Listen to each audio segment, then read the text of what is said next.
ನಮಸ್ತೆ ಆತ್ಮೇರೆ. ಇವತ್ತು ನಾವು ಕುಂಡಲ್ ಡ್ಯಾಮ್ ಹತ್ರ ಇದ್ದೀವಿ. ಆ ಈಗಾಗಲೇ ನಮ್ಮ ಇಲ್ಲಿ ಕೆಲಸ ಅಲ್ಲಿ ಬೇಲಿಯ ಪಕ್ಕದಲ್ಲಿ ಅಲ್ಲಿ ನಿಮ್ಗೆ ಗೊತ್ತಿರೋ ಹಾಗೆ ಅಲ್ಲಿ ಜಟೋಪ ಬಂದಿದೆ. ಜಟೋಪದಿಂದ 4 ಅಡಿ ಒಳಗಡೆಗೆ ಇಲ್ಲಿ ನಾವು SPM ಅನ್ನು ಹಾಕೊಂಡಿದ್ದೀವಿ. SPM ಅಂತ ಹೇಳಿದ್ರೆ ಇಲ್ಲಿ ಕರೆಂಟ್ ಕಂಬ ಇರೋದ್ರಿಂದ ಇಲ್ಲಿ ನಾವು ಸುರ್ಬೇವು, ಹೆಬ್ಬೇವು, ಮಹಾಗನಿ ಎಲ್ಲ ಹಾಕ್ಲಿಕ್ಕೆ ಆಗೋದಿಲ್ಲ. ಅದಕ್ಕೆ ನಾವೇನ್ ಮಾಡ್ತೀವಿ, ಅಲ್ಲಿ ಹೊಂಗೆ ಆಮೇಲೆ ಪಾರಿಜಾತ, ಈಗ ಹೊಂಗೆ ಪಾರಿಜಾತ ಒಂದನ್ನು ಹಾಕೊಂಡಿದ್ದೇವೆ. ಅದರ ಮಧ್ಯದಲ್ಲಿ ಈ ಸಾಲಲ್ಲಿ ಈ ಲಾವಂಚವನ್ನ ಇಲ್ಲಿ ಪ್ಲಾಂಟೇಶನ್ ಮಾಡಿದ್ದೇವೆ. ಆ ಲಾವಂಚದ ಮಧ್ಯದಲ್ಲಿ ಒಂದೊಂದು ಪಪ್ಪಾಯನ ಹಾಕಿದ್ದೇವೆ. 2 SPM ಮಧ್ಯದಲ್ಲಿ ಒಂದೊಂದು ಪಪ್ಪಾಯ. ಹೀಗೆ ಇದು ಇಲ್ಲಿ ಪಾರಿಜಾತ ಮತ್ತೆ ಹೊಂಗೆ ಇರೋದ್ರಿಂದ ಇದು ತುಂಬಾ ಎತ್ತರ ಹೋಗೋದಿಲ್ಲ. ನಾವು ಇದು ಕರೆಂಟ್ ಕಂಬ ಇರೋದ್ರಿಂದ ನಾವು ಇಲ್ಲಿ ಅದನ್ನ ಹೇಗ್ ಬೇಕು ಹಾಗೆ ನಾವು ಇದರಲ್ಲಿ ಕಟ್ ಮಾಡ್ಕೊಳ್ಬಹುದು. ಹಾಗೆ ನಿಮ್ಮ ಜಮೀನಲ್ಲಿ ಯಾವುದೇ ಭಾಗದಲ್ಲಿ ಈ ತರ ಬೇವಿನ ಗಿಡ ಇದ್ರೆ ಅದನ್ನ ಖಂಡಿತ ಉಳಿಸ್ಕೊಳ್ಳಿ. ಬೇವಿನ ಗಿಡವನ್ನ ತೆಗಿಲಿಕ್ಕೆ ಹೋಗ್ಬೇಡಿ, ಅದು ನಮ್ಗೆ ತುಂಬಾ ಉಪಯುಕ್ತ, ಭೂಮಿಗೂ ಉಪಯುಕ್ತ, ಮತ್ತೆ ನಮ್ಮ ಆರೋಗ್ಯಕ್ಕೂ ಉಪಯುಕ್ತ. ಆ ಎಲೆಗಳನ್ನೆಲ್ಲ ನಾವು ಯುಗಾದಿ ಹಬ್ಬದಲ್ಲಿ ಅಲ್ಲಿ ಇಲ್ಲಿ ತೋಟದಲ್ಲಿ ಹೋಗಿ ಹುಡ್ಕೋ ಬದಲು ನಾವೇ 1-2 ನಡ್ಕೋಬೇಕು. ಆದ್ರೆ ಇಲ್ಲಿ ಏನಾಗಿದೆ ಅಂದ್ರೆ ನಮ್ಗೆ ಇಲ್ಲಿ ಸ್ವಾಭಾವಿಕವಾಗಿ ಎಲ್ಲ ಅದರಲ್ಲಿ ಹುಟ್ಟಿದೆ. ಹಾಗೆ ಈ ಇದಕ್ಕೆ ನಾವು ನಟ್ಟು 1 ದಿನ 2 ದಿನ 2 ಗಂಟೆ 3 ಗಂಟೆ ಚೆನ್ನಾಗಿ ನೀರು ಕೊಡ್ಬೇಕು. ಇಲ್ಲಿ ಮಳೆ ವಾತಾವರಣ ಇದೆ. ಇಲ್ಲಿ ಏನು ಕರೆಂಟ್ ಕಂಬ ಎಲ್ಲೋ ಡ್ಯಾಮೇಜ್ ಆಗಿದೆ ಅಂತ ಕರೆಂಟ್ ಬರೋದನ್ನ ಬೇರೆ ಹೇಳಿದ್ದಾರೆ. ಹಾಗೆ ಅದೇ ರೀತಿ ನಮ್ಮ ಅದಾದ್ಮೇಲೆ ಇಲ್ಲಿ ಕರೆಂಟ್ ಕಂಬ ಇರೋದ್ರಿಂದ ಇಲ್ಲಿ 20 ಅಡಿಗೆ ನಾವು ತೆಂಗಿನ ಗಿಡವನ್ನು ಹಾಕೊಂಡಿದ್ದೀವಿ. ನೋಡ್ಕೊಳ್ಳಿ, 20 ಅಡಿಯಲ್ಲಿ ನಾವು ತೆಂಗಿನ ಗಿಡವನ್ನು ಹಾಕಿದ್ದೀವಿ. ಅಲ್ಲಿ ಕರೆಂಟ್ ವೈರ್ ಇದೆ. ಆ ವೈರ್ಗೂ ಇಲ್ಲಿಗೂ ಒಂದು 20 ಅಡಿ ದೂರದಲ್ಲಿ 15 ಅಡಿ ಇಲ್ಲಿ ನಾವು ತೆಂಗಿನ ಗಿಡವನ್ನು ಹಾಕಿದ್ದೇವೆ. ನೋಡಿ, ಈಗ ತೆಂಗಿನ ಗಿಡಕ್ಕೆ ಹೀಗೆ ನಾವು ಒಂದು ಕೋಲನ್ನ ಕಟ್ಟಿಯಲ್ಲಿ ಹೇಗೆ ನಾವು ಗಂಟುಗಳನ್ನ ಹಾಕ್ಬೇಕು. ಮೊದಲನೇ ಗಂಟಲ್ಲಿ ಕೆಳಗಡೆ ಸುಳಿ ಬರೋ ಜಾಗದಲ್ಲಿ ಇಲ್ಲಿ ಲೂಸ್ ಹಾಕಿರ್ತೀವಿ. ಆಮೇಲೆ ಇಲ್ಲಿ ಮೊದಲು ಮೇಲೆ ಇಲ್ಲಿ ಸ್ವಲ್ಪ ಟೈಟ್ ಆಗಿ ಕಟ್ಟಬೇಕು, ಇಲ್ಲಿ ಕಟ್ಟಬೇಕು. ಇಲ್ಲಿ ವಿಶೇಷವಾದ ಗಾಳಿ ಇರೋದ್ರಿಂದ ನಾವು ಈ ರೀತಿ ಕಟ್ಟಲೇಬೇಕು. ಈ ರೀತಿ ಒಂದು 3 ತಿಂಗಳು ಇಲ್ಲಿ ಇರ್ತದೆ. 3 ತಿಂಗಳು ಆದ್ಮೇಲೆ ಅದು ಚೆನ್ನಾಗಿ ಅಲ್ಲಿ ಬೇರು ಕೊಟ್ಟಾದ್ಮೇಲೆ ಒಂದು ಶೇಕಿಂಗ್ ಆಗೋದಿಲ್ಲ, ಮತ್ತೆ ಎರಡನೇದು ಅದ್ರ ಎಲೆಗಳೆಲ್ಲ ಗಾಳಿಗೆ ಈ ಗಿಡ ಶೇಕ್ ಆಗೋದಿಲ್ಲ. ಅದಕ್ಕಾಗಿ ನಾವು ಈ ಗಿಡವನ್ನ ಈ ರೀತಿ ನಾವು ಇಲ್ಲಿ ಪ್ರತಿ ಒಂದು ಗಿಡವನ್ನ ನಾವು ಅದೇ ರೀತಿ ಕಟ್ಟಬೇಕಾಗ್ತದೆ.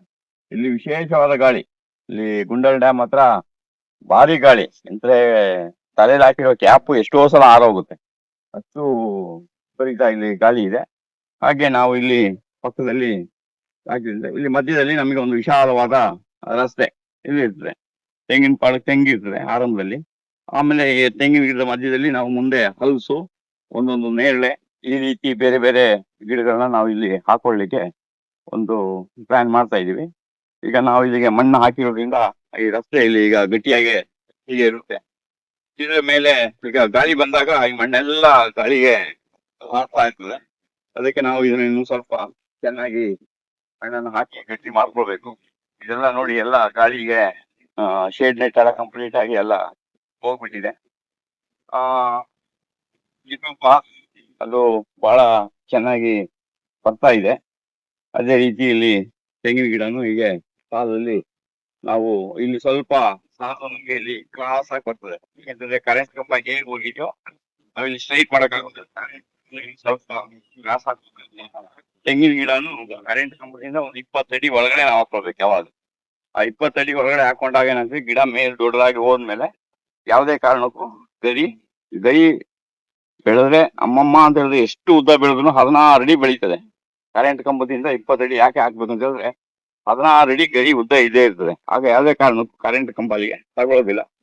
ಇಲ್ಲಿ ಕೆಳಗಡೆ ನಾವು ಪಾರಿಜಾತ ಮತ್ತೆ ಹೊಂಗೆ ಹಾಕಿರೋದ್ರಿಂದ ಇದು ಇವಾಗ ಆ 15 ಅಡಿ ಹೋರ ಆಯ್ತು ಅಂದ್ರೆ ನಾವು ಬೇಕಾದ್ರೆ ಕಟ್ ಮಾಡ್ಬೋದು. ಹಾಗೆ ಇದೊಂದು ಟರ್ನಿಂಗ್ ರೋಡ್.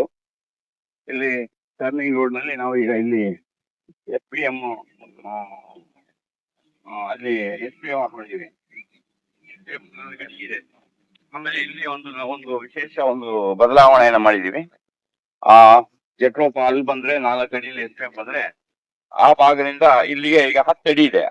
ಆ ನಮ್ಮ ಮರದಿಂದ ಇಲ್ಲಿ ಒಂದು 10 ಅಡಿ ಬರ್ತದೆ ತೆಂಗು. 10 ಅಡಿಗೆ ತೆಂಗು ಬರುತ್ತೆ. ಇಲ್ಲಿ ಗಿಡದಿಂದ ಗಿಡಕ್ಕೆ ನಾವು ಇಲ್ಲಿ 15 ಅಡಿ ಬರುತ್ತೆ. ನೆಕ್ಸ್ಟ್ ನಾವು ಇಲ್ಲಿ ರೋಡ್ನ ಪಕ್ಕದಲ್ಲಿ ಒಂದು 20 ಅಡಿಗೆ ಇಲ್ಲೊಂದು ಸಾಲನ್ನ ಹಾಕ್ಲಿಕ್ಕೆ ನಾವು ಪ್ರಯತ್ನ ಪಡ್ತಾ ಇದ್ವಿ. ಆಗೇನಾಗ್ತಂದ್ರೆ ಇದು ಒಂಥರ ನಮ್ಮ ರಸ್ತೆಗೆ ಎಡ ಬಲ ತೆಂಗಿನ ಗಿಡ ಇದ್ದಂಗೂ ಆಯ್ತು. ಆಮೇಲೆ ನಮ್ಮ ಪ್ರಫುಲ್ ಚಂದ್ರ ಅವ್ರ ಮೆಥಡ್ ನಲ್ಲಿ ರಸ್ತೆಗೂ ನಾವು ಪ್ರಫುಲ್ ಚಂದ್ರ ಅವ್ರ ಮೆಥಡ್ ಅಲ್ಲಿ ಇಲ್ಲಿ ರಸ್ತೆಗೆ ಬಳಸ್ತೀವಿ. ಆಗೇನಾಗ್ತದೆ ಒಂದು ಗಿಡ ಸ್ವಲ್ಪ ಆ ಕಡೆ ಹೋಗ್ತದೆ, ಒಂದ್ ಸ್ವಲ್ಪ ಈ ಕಡೆ ಬರುತ್ತೆ. ಅದು ಬೇರೆ ಕಡೆಗೆ ಜಾಸ್ತಿ ಆ ಕಡೆ ಬರೋದಿಲ್ಲ, ಯಾಕೆಂತಂದ್ರೆ ಅಲ್ಲಿ ಮಹಾಗನಿ ಹೆಬ್ಬೇವು ಇರೋದ್ರಿಂದ ಅದಕ್ಕೆ ಹೇಗೆ ಬೇಕೋ ಅದು ಹಾಗೆ ಜಾಗವನ್ನ ಬಳಸ್ಕೊಳ್ತದೆ. ಆಮೇಲೆ ಹೀಗೆ ತೆಂಗಿನ ಗಿಡ ಹೀಗೆ ಬಂದ್ರೆ ನಾವೇನ್ ಮಾಡ್ಬೇಕು, ಈ ಗಿಡವನ್ನ ಇಲ್ಲಿ ತಗೊಂಡ್ ಬಂದು ಇಲ್ಲಿ ಮೂಲೆಗೆ ಹಾಕ್ಬಾರ್ದು ಯಾವಾಗ್ಲೂ. ಈ ಮೂಲೆಗೆ ಹಾಕಿದಾಗ ಏನಾಗ್ತಂದ್ರೆ ಗಾಡಿ ಎಲ್ಲ ಟರ್ನ್ ಮಾಡ್ಬೇಕಾದ್ರೆ ಇದಕ್ಕೆಲ್ಲ ಇಲ್ಲಿ ಕಷ್ಟ ಆಗ್ತದೆ. ಅದಕ್ಕೆ ತೆಂಗಿನ ಗಿಡ ಅಲ್ಲಿ ಇಲ್ಲಿ ಬಂದಾಗ ಈ ಮೂಲೆ ಬಂದಾಗ ಈ ತರ ಇಲ್ಲಿ ಕ್ರಾಸ್ ಮಾಡ್ಕೊಂಡ್ವಿ. ಅಲ್ಲಿಂದ ಇಲ್ಲಿಗೂ ಇಲ್ಲಿಗೂ ಈಗ ಇಲ್ಲಿ 15 ಅಡಿ ಇದೆ. ಈಗ ನಾವು 15 ಅಡಿ ಲೆಕ್ಕ ಹಾಕಿದ್ರೆ ನಮಗೆ ಆ ಮೂಲೆಗೆ ಹೋಗ್ತದೆ. ಆ ಮೂಲೆಗೆ ಹೋದ್ರೆ ಏನಂತ ಅಲ್ಲಿ ಬೇಲಿಗೆ ತುಂಬಾ ಕಷ್ಟ ಆಗ್ಬಿಡ್ತದೆ. ಅದಕ್ಕೆ ನಾವು ಇಲ್ಲಿ ಸ್ವಲ್ಪ ಇಲ್ಲಿ ಕ್ರಾಸ್ ಮಾಡ್ತೀವಿ. ಹೀಗೆ ಇಲ್ಲಿ ಕ್ರಾಸ್ ಮಾಡ್ಕೊಂಡು ಇಲ್ಲಿ ಬೇಲಿಯಲ್ಲಿ ಜಟ್ರೋಪ ಇದೆ, ಅಲ್ಲಿ 4 ಅಡಿಯಲ್ಲಿ ನಮ್ಗೆ SBM ಇದೆ, ಲಾವಂಚ ಇದೆ, ಪಪ್ಪಾಯ ಇದೆ, ಇನ್ನು ಅಲ್ಲಿಗೆ ಅರಳು ಬರುತ್ತೆ, ಆಮೇಲೆ ಕ್ರೋಟನ್ ಬರುತ್ತೆ, ಇನ್ನು ಅನೇಕ ಗಿಡಗಳು ಅಲ್ಲಿ ಬರ್ತವೆ. ಆಮೇಲೆ ಬೇಲಿಯಿಂದ ನಾವು ಇಲ್ಲಿ ಒಂದು 10 ಅಡಿಗೆ ಇಲ್ಲಿ ನಾವು ತೆಂಗನ್ನ ಹಾಕೊಂಡಿದ್ದೇವೆ. ಈ ತೆಂಗಿಂದ ಇಲ್ಲಿ ರಸ್ತೆ ನಮ್ಗೊಂದು ಇಲ್ಲೊಂದು 20 ಅಡಿ ರಸ್ತೆ ಬರ್ತದೆ. ಆಗ ಈ ಬಾರ್ಡರ್ ಅಲ್ಲಿ ನಾವು ಇನ್ನೊಂದು ತೆಂಗಿನ ಗಿಡವನ್ನು ಹಾಕೊಂಡ್ರೆ ರೋಡ್ ಅಲ್ಲಿ ಎಡ ಬಲ 2 ಕಡೆನೂ ನೋಡ್ಲಿಕ್ಕೆ ಬಹಳ ಚೆನ್ನಾಗಿ ಕಾಣಿಸ್ತದೆ. ಅದು ಹಾಕಿದ್ಮೇಲೆ ನಿಮ್ಗೆ ನಾನು ಅದನ್ನ ಹೇಗ್ ಬಂದಿದೆ ಅಂತೇಳಿ ಒಂದ್ಸಲ ತೋರಿಸ್ತೀನಿ.